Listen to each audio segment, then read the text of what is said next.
A poor girl saved a man at the mountain's foot, unaware he's a billionaire who will change her life. Hello everyone. Before we begin today's story, I have a small favor to ask. Please hit subscribe and turn on the notification bell so you never miss our channel's new videos. It is quick, free, and the best way to support us in bringing you more dramatic stories. Your support means the world to us. Where are you watching from? Drop your city or country in the comments below. Thank you very much. Now, let us return to our main character. The rain was falling hard over the mountain pass, drumming against the rocks and rushing down in cold streams that cut across the dirt path. At the very base of the mountain trail, where travelers sometimes pause to catch their breath, a small wooden stall leaned beneath a tin roof. That was where Maya stood, clutching a battered kettle and pouring steaming cups of herbal tea for climbers who came down drenched, their boots caked with mud. Her jacket was patched at the elbows, her shoes worn thin, but her eyes carried a quiet fire. She had lived her whole life in this valley, under the shadow of the mountain. Her grandmother's house, little more than a shack with corrugated metal walls, stood a mile away. It was fragile, like everything else in her life, threatened now by a real estate project that had taped an eviction notice to their door. Still, Maya worked 3 jobs, selling tea, cleaning rooms at a roadside motel, and cooking at the soup kitchen on weekends, fighting for every dollar to pay off debts and hold on to the only home her grandmother had ever known. That night, as the storm raged heavier than usual, most travelers had already cleared the path. Maya was about to close her stall when she noticed movement at the edge of the trail. A man stumbled into the clearing, his shirt soaked through, his breath sharp with pain. One leg buckled beneath him, and he crashed to the ground, clutching his knee. Blood seeped through the torn fabric, mixing with rainwater as it trickled down the stones. Maya's heart kicked in panic, but her body moved before her mind caught up. She grabbed the red scarf from around her neck and rushed to his side. "Do not move," she urged, her voice firm though her hands trembled. She pressed the scarf tight against the wound, her small palms slick with rain and blood. The man groaned, his face pale beneath the downpour. From her bag, she pulled a little notebook, its pages swollen from damp air. It was titled Mountain Medic. She had copied first aid notes by hand, hoping someday to afford training as an EMT. Flipping to the page about bleeding wounds, she scanned quickly, then used 2 sticks from the woodpile to form a makeshift splint. The man's breath hitched as she tied it in place, her own fingers going numb from cold. "Stay with me," she whispered, leaning close so he could hear her over the roar of the storm. His eyes, storm, gray like the sky, blinked slowly. "Stay with me," he repeated, voice faint as the rain washed over his face. Maya looked around desperately. No signal bars on her old phone, no passing hikers, only the howl of the wind and the crack of thunder rolling down the slopes. She grabbed the small tin whistle that hung from her stall, an emergency whistle her grandmother had given her, and blew hard. The shrill sound pierced through the storm, echoing down the valley. She did not know if anyone would come. For now, it was just her, kneeling in the mud, shielding a stranger's body with her own from the relentless rain. He looked like any exhausted traveler, but there was a quiet dignity in the way he tried to stay conscious, biting back groans, forcing his eyes open every time they slid shut. Maya brushed wet strands of hair from her face and whispered again, "You are not alone. I am right here." She had so little, barely enough to keep her and her grandmother alive, but in that moment, she gave everything she had left. Her scarf, her strength, her courage. The man's lips parted as if to speak, but the storm swallowed his words. He exhaled shakily, and then his head fell against her shoulder, heavy and cold. Maya tightened her hold on him, her own body shaking, as the mountain seemed to test her resolve with every drop of rain. What she did not know, what she could not possibly imagine, was that this man was not just another lost hiker. He was Aiden Cole, a billionaire who owned companies that touched nearly every corner of the outdoor industry. And her act of kindness, born from desperation and heart, would change not only his life but hers forever. The storm finally eased near midnight, leaving the mountain valley soaked and trembling under the weight of the rain. Maya had managed to guide the injured man into her wooden stall, where the tin roof rattled from every drop. She set him down on the bench, wrapped him in a coarse blanket that smelled faintly of herbs, and kept the pressure steady on his wound. His breathing slowed, but his eyes stayed half open, fighting against the darkness that wanted to swallow him. For hours she sat beside him, whispering words of comfort, checking his pulse, and keeping his head propped against her shoulder. When the rain lifted into a misty drizzle, she heard the faint shout of hikers from a distance, drawn by her whistle. Relief washed through her. Together they carried the man down to the nearest roadside clinic, a small two-room building with flickering lights and a single nurse on duty. By the time the nurse took over, Maya's hands were raw and trembling, her clothes soaked, and her scarf stained beyond saving. She stood back quietly, watching as the nurse cleaned the wound properly and stitched it shut. The stranger never let go of her gaze until exhaustion finally dragged his eyelids closed. The next morning, the sun broke through a blanket of fog, lighting up the valley like a painting. Maya returned to her stall, pouring tea again for hikers, as if nothing extraordinary had happened. But her thoughts stayed on the man she had saved. She never even asked his name. She only remembered the weight of his voice whispering, "Stay with me," and how he had trusted her completely. Life, however, gave her no time to dream. Her grandmother was waiting at home with another letter in her hands. The red stamp on the envelope made Maya's heart sink. She tore it open, and the words were as sharp as a blade. Final notice of eviction. The real estate company planned to seize the land by the end of the month. Her grandmother's hands shook as she folded the paper. "They want us gone, Maya," she whispered. The old woman's eyes were tired but not hopeless. "Do not blame yourself. You have already done enough." But Maya could not accept defeat. She had promised her grandmother that she would find a way to protect their home. She thought of the little jar hidden under her bed, where she saved every dollar. The coins rattled faintly when she shook it. It was not even close to the amount they needed. That night, Maya sat at the small wooden table with her notebook open. The pages of Mountain Medic were damp at the edges, but she traced every line she had written. Notes about CPR, splints, bandaging, and emergency response. She had taught herself these things because she could not afford official training. Her dream had always been to become an EMT, to wear the uniform proudly, and to serve people in crisis. But each course cost more than she could ever imagine paying. She closed her eyes and remembered the stranger's pale face in the rain. For the first time, she wondered if saving him had been more than chance. Maybe it was a reminder that her dream was not foolish, that she did have something valuable to give. Days passed quickly. She kept working at the motel, scrubbing bathrooms until her knees ached, then rushing to the stall to pour tea. At night she cooked soup at the shelter, serving bowls to the hungry while hiding her own empty stomach. Yet she never complained. Her kindness was not an act, it was who she was. Then, one quiet afternoon, she looked up from her stall and froze. The man she had saved was standing there. His clothes were dry, his hair neatly combed, his posture strong again. He was holding something in his hands. It was her red scarf, washed and folded carefully. "I believe this belongs to you," he said, his voice steadier than she remembered. Maya blinked in shock, her mouth parting but no words forming. She could not believe he had come back. "You saved my life," he continued, setting the scarf on the wooden counter. "I wanted to thank you, and to return what you gave up for me." Maya shook her head quickly. "You do not owe me anything. I am just glad you are safe." But the man did not leave. He ordered tea, paid double without asking, and lingered at the stall as if the silence between them meant more than words. Maya did not know that her life had already shifted. She only saw a traveler grateful for kindness. She had no idea that Aiden Cole, the billionaire who owned half the projects in the valley, had decided to keep watching her. And in the days to come, her red scarf, her little notebook, and her unshakable courage would change everything. The sun was setting low over the valley when Maya finished packing away the teapots and empty cups.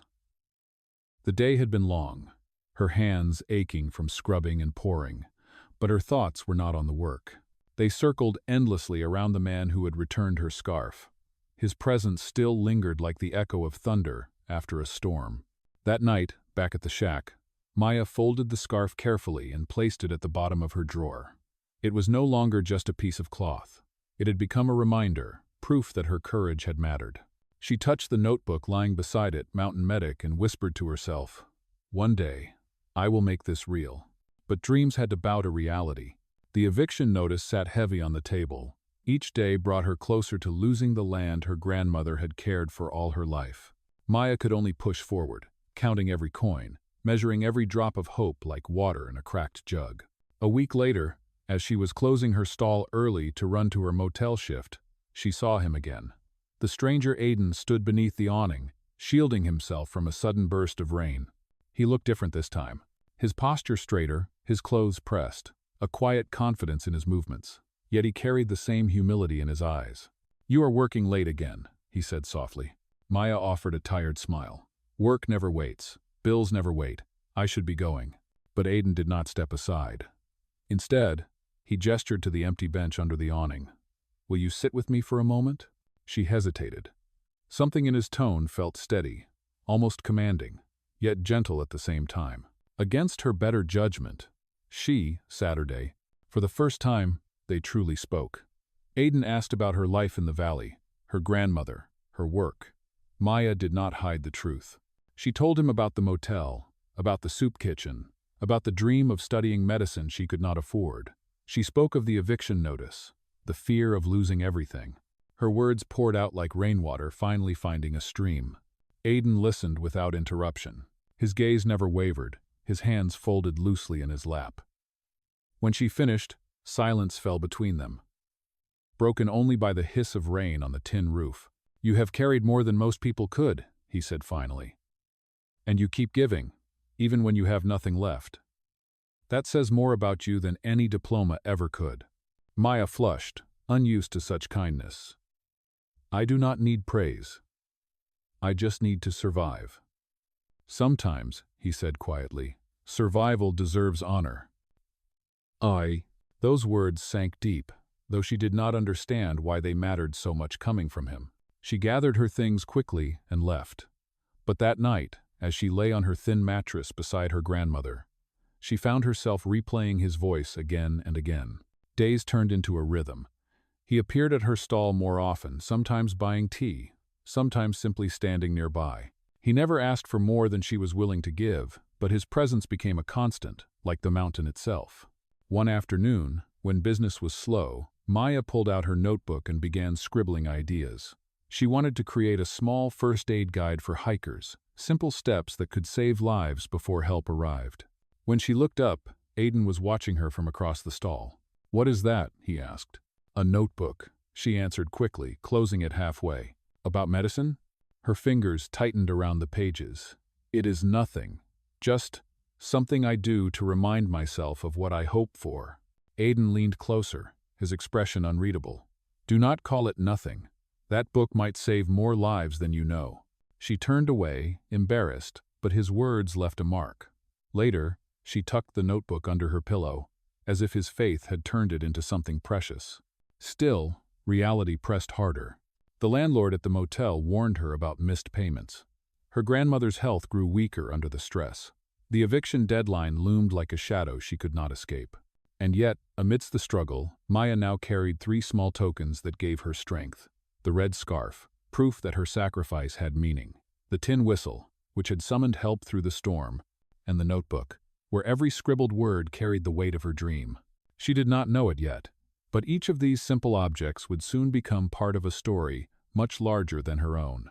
A story that would drag her into the light of public attention, force her to confront power and wealth, and reveal truths she never asked to face. For now, she only knew that the stranger with storm-gray eyes had seen her clearly, and that was enough to keep her moving forward.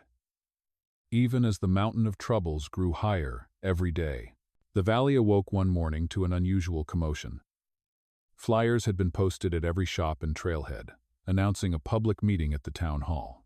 The subject was the new development project planned for the mountain, the very project threatening to take Maya's grandmother's home. Maya felt her stomach twist as she read the flyer. She had no choice but to attend. It was her land on the line. Her grandmother's last piece of stability. That evening, the hall buzzed with voices, neighbors filling the wooden benches, their coats dripping from the drizzle outside. Maya sat near the back, her notebook clutched against her chest, her scarf wrapped around her neck like armor. She did not notice him at first. When the moderator called for order, the lights dimmed slightly, and the main speaker took the stage. A tall man in a dark suit, his presence commanding without effort. His voice carried steady and clear. "Thank you for coming tonight. My name is Aiden Cole. I represent Apex Ventures, the primary sponsor of this development project." The room went silent. Maya's breath caught. Her hands went cold. The man she had pulled from the mud, the stranger she had nursed through the storm, stood at the podium beneath the seal of the town. Not just a traveler. Not just a grateful customer. He was the very man behind the corporation, threatening to strip her home from her family. Her heart pounded so hard she barely heard his words as he explained the vision for eco-tourism trails, lodges, and new infrastructure. The audience clapped politely, though some faces showed unease. Maya felt anger rise like a wave. When the floor opened for questions, she stood, her knees trembling but her voice clear. What about the families who already live at the foot of the mountain? What about the people who will be forced out? Heads turned toward her. Aiden's eyes found hers, recognition flashing across his face. He hesitated for a fraction of a second before answering. No one will be forced without fair compensation. Every family will be supported. That is not true, Maya shot back. She held up the eviction notice, its red stamp visible even from the stage. "This says we have until the end of the month to leave. My grandmother has lived there her entire life. What do you call that if not being forced out?" A murmur rippled through the hall. People whispered, some nodding in agreement. Aiden's jaw tightened. For the first time since she met him, Maya saw conflict in his expression. He stepped away from the microphone. "May I speak with you privately?" he asked. But Maya shook her head, her voice sharp. "You should answer here, in front of everyone." The hall fell silent again. Aiden looked out over the crowd, then back at Maya. His calm mask slipped, replaced with something more raw. "You are right. I was not aware of that notice. And if it is true, then something is wrong within my company. I will personally investigate this, and no family will lose their home unjustly. That I promise you." The audience erupted, some clapping, others whispering in surprise. Maya sat down slowly, her hands still trembling, but her heart refusing to bend. She had spoken the truth in front of him, billionaire or not. After the meeting ended, she slipped outside into the damp night air. The street lamps buzzed, moths circling the light. She pulled her scarf tighter, ready to walk home in silence. A voice called softly behind her. "Maya." She froze. She had never told him her name, yet hearing it from his lips felt both startling and strangely natural. She turned. Aiden stood there without the podium, without the lights, only a man in the shadows with rain beating on his shoulders. "I should have told you who I was," he said quietly. "But I wanted to see you as myself, not as a title. I wanted to know if someone could care without knowing what I own." Maya's eyes burned, but she held them steady on him. "And now you know, but that does not change what your company is doing." He stepped closer, his expression firm. "Then help me change it." She blinked in disbelief. "What do you mean?" "I need someone who will tell me the truth, even when it hurts. Someone who will fight for what is right, even when it costs her everything. I need you to work with me." Her pulse thundered in her ears. Work with him? The man who had nearly taken her home? The man she had saved without knowing his power? Maya looked down at the scarf around her neck, the notebook in her hands, the eviction notice folded in her pocket. 3 objects, 3 truths, all clashing inside her chest. For the first time, she realized her life would never again be simple. The next day, Maya woke early to the sound of her grandmother's cough echoing through the shack. She stirred the kettle, poured hot tea, and tried to focus on the routine, but her mind would not stop replaying the night before the town hall. Aiden at the podium, the shock of his name, and his offer in the shadows outside. She had stood silent then, unable to answer him. But now, as the light of dawn crept across the mountainside, his words lingered. "Help me change it." Later that afternoon, while Maya was serving tea at her stall, a black SUV pulled up by the roadside. It looked out of place against the muddy trail and chipped wooden sign. Aiden stepped out, no longer in a tailored suit but in a simple jacket, as if trying to close the distance between them. He approached with quiet purpose. "I know yesterday was overwhelming," he said, "but I meant what I said. I want you to work with me. I want you to be part of this project." Maya shook her head quickly, her voice rising. "You cannot expect me to join the very thing that is destroying my home. That is madness.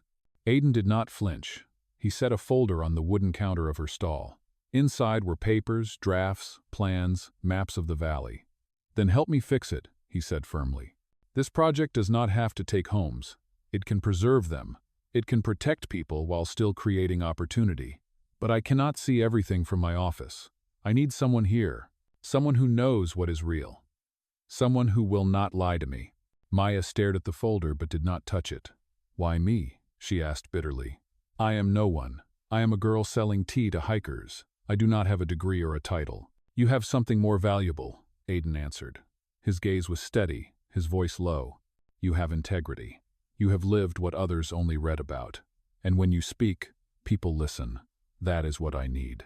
The conviction in his words unsettled her. She thought of the eviction notice crumpled in her apron pocket. She thought of her grandmother, coughing in the night. She thought of the notebook under her pillow, pages filled with scribbles that might never leave her hands. Still, she shook her head. I do not belong in boardrooms. I belong here. Then stay here, Aiden replied calmly. We can build from here.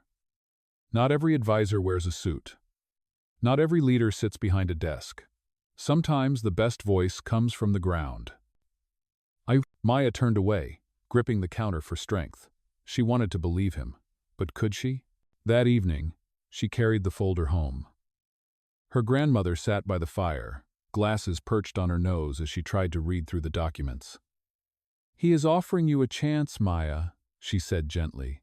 Do not dismiss it just because it frightens you. Maya frowned. It feels like a trap. What if he is only using me? What if I fail? Her grandmother laid a wrinkled hand over hers. Child, you have already proven you can keep a man alive through a storm with nothing but a scarf and a whistle. Do you really think you cannot survive a boardroom with your voice and your heart? The words settled into her chest like warm coals. She said nothing, but that night, she lay awake listening to the rain tapping against the roof, her notebook open in front of her. On the first blank page, she wrote 3 words: protect the people. 2 days later, she found herself walking up the steps of a sleek building in town, her scarf tied tight around her neck. Inside, Aiden waited with a group of his executives. The room gleamed with glass walls and polished wood, but Maya's hands were steady as she laid the eviction notice on the table. If you want my help, she said, her voice clear, then this is where we begin. You stop this. You protect these homes. Otherwise, I walk away. The room fell silent. The executives exchanged glances, some skeptical, some surprised. But Aiden did not waver. He reached for the notice, studied it, and then looked directly at her. Agreed, he said. We start here. Maya felt the weight of the moment settle on her shoulders. For the first time, she was not just a girl selling tea at the foot of the mountain. She was a voice at the table, a challenger to power, a partner in something larger than herself.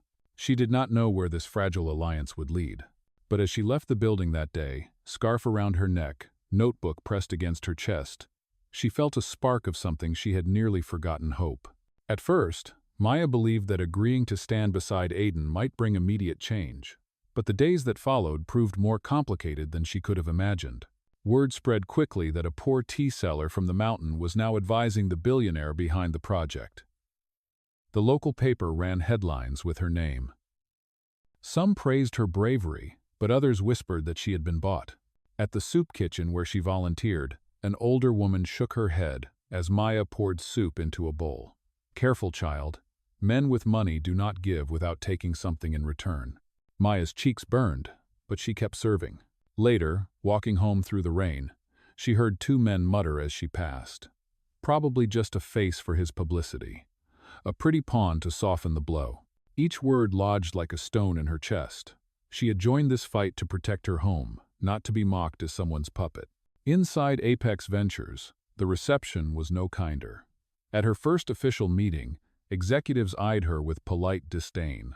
One man in a crisp gray suit leaned across the table and said with a smirk, "With respect, what exactly qualifies you to advise us? Selling tea on the roadside?" Maya's hands clenched in her lap. But before she could speak, Aiden cut in. "Her qualification is honesty, something this project has lacked. If anyone here doubts her value, you doubt mine for bringing her in." The room fell silent, but the skepticism lingered in their eyes. and Maya could feel it pressing down on her every time she walked the polished halls. At home, her grandmother noticed the heaviness in her steps. "Do not let them steal your spirit," she said, pressing the red scarf into Maya's hands. "This is the same scarf that stopped blood and saved a man's life. Remember who you are." But Maya's doubts deepened when a new blow struck. An envelope arrived in the mail, not from the company but from a lawyer representing the developer who had pushed hardest for the eviction. Inside were photographs grainy, taken from a distance of her standing beside Aiden, entering the glass building, walking out again. The note read, "Be careful. Your reputation will not survive this alliance." Maya's breath caught. The photographs made it look as if she were secretly working against her neighbors. She rushed to the market the next day, only to hear whispers following her every step. "She is on his side now," one woman muttered. "She has forgotten us." That night, sitting at the small table, Maya buried her face in her hands. For the first time, she wondered if she had made a mistake. "Maybe they are right," she whispered to her grandmother. "Maybe I should never have trusted him." Her grandmother reached across the table, her frail fingers covering Maya's trembling hands. "The world will always doubt those who stand between the poor and the powerful. But if you walk away, then the liars win. Stay the course, child. Speak the truth, no matter who listens." Maya nodded weakly, but the doubt did not leave her. 2 days later, Aiden invited her to visit a community center on the edge of town. The sign above the door read Thomas's Place.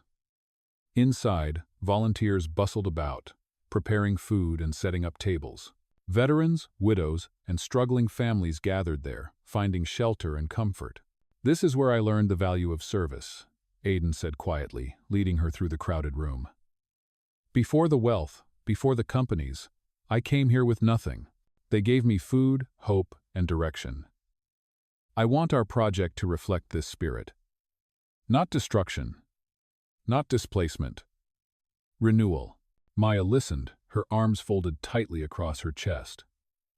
"Words are easy. Action is what matters." He nodded. "Then help me act. Do not walk away now." Her eyes softened as she looked at the families laughing together around the tables, the volunteers handing out warm meals. In that moment, she felt the faint stir of belief. Perhaps change was possible if she stayed. Perhaps her voice mattered after all. Still, as she left Thomas's Place that evening, her heart carried both hope and fear. She had chosen to stay beside Aiden, but the storm of doubt from others was far from over, and she knew the hardest tests had yet to come. Weeks passed, and Maya's presence at Apex Ventures began to shift from novelty to necessity.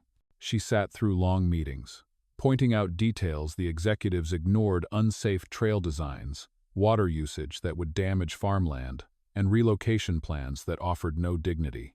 At first, her words were met with silence, but slowly, even the most skeptical voices began to listen.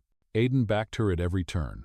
He adjusted budgets, reworked contracts, and pushed his team to follow through on promises. For the first time, Maya felt that her fight for her grandmother's home might ripple out to protect the whole valley. Yet with progress came resistance. The developer who had issued the eviction notices fought back, spreading rumors that Maya was manipulating Aiden for her own gain. Anonymous letters appeared in the mail again, accusing her of betrayal, warning her that people in the valley no longer trusted her. The pressure grew heavier when a community meeting was called to review updated plans. Maya stood at the front beside Aiden as the drawings were unveiled. They showed preserved farmland, a protected zone at the mountain's base, and a new community clinic funded by Apex. Some gasped in relief, others remained suspicious. A voice shouted from the crowd, "Why should we believe you? You are in his pocket now." Maya's heart pounded. She looked at the faces before her, neighbors she had grown up with, people she had served tea and soup to. For a moment she faltered, her throat dry. Then she lifted her red scarf in her hands. "This is the scarf I used to stop the bleeding of the man standing beside me," she said, her voice clear. "I did not know he was rich. I did not know he was powerful. I only knew he was a life worth saving. That is all I see now, lives worth protecting. If you doubt me, then doubt my actions, not my heart." The hall fell silent. Slowly, people began to nod. A few clapped. The tension eased, though not completely. Afterward, outside beneath the street lamps, Maya's shoulders sagged from exhaustion. Aiden placed the notebook back into her hands. It had been lying on the table during the meeting. "You were right to carry this dream," he said. "Let us build the clinic from these pages." For the first time, Maya allowed herself a small smile. The fight was far from over, but something had changed. She was no longer just defending her home. She was shaping a future. Still, in the shadows across the street, the developer watched with narrowed eyes. His plans had been disrupted, and he would not let go easily. The true battle had only begun. The following month brought the storm that no whistle or scarf could hold back.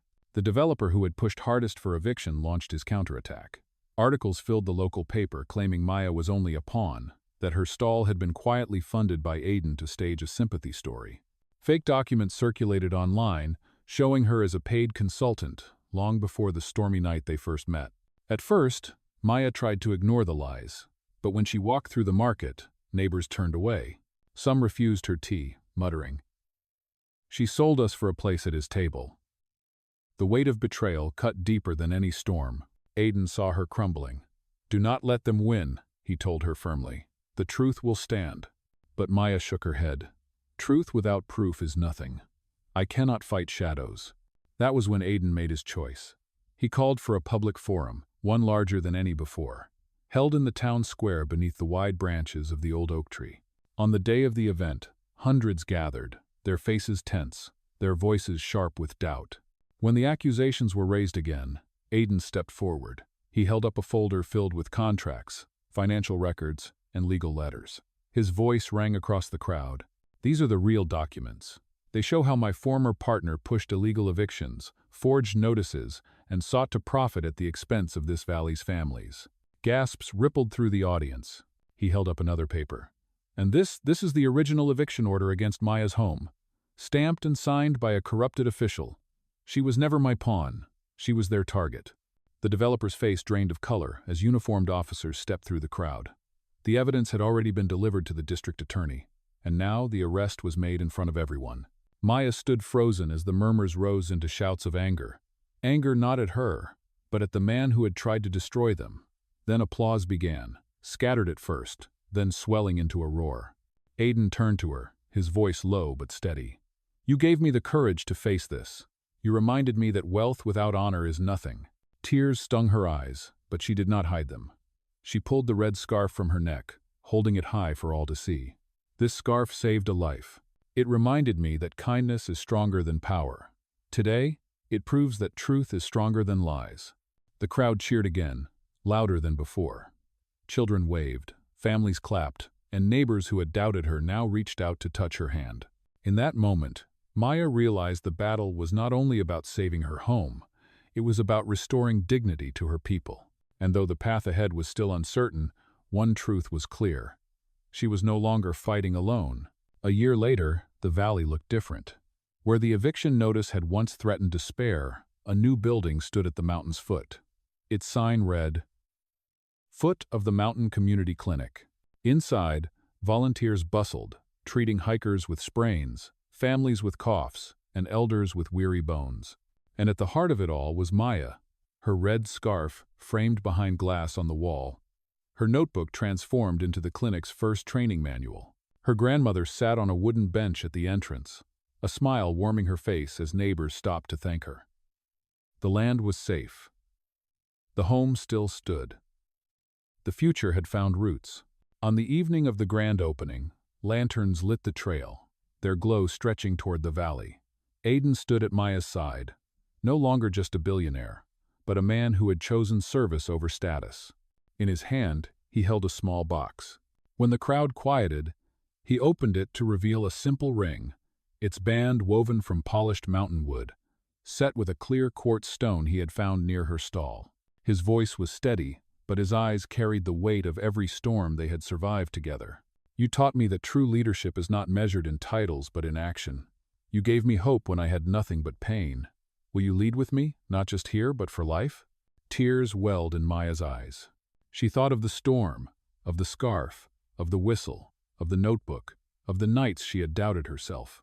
And now, standing before her people, she whispered the only answer her heart had carried all along. "Yes." The valley erupted in applause, cheers echoing against the mountain slopes.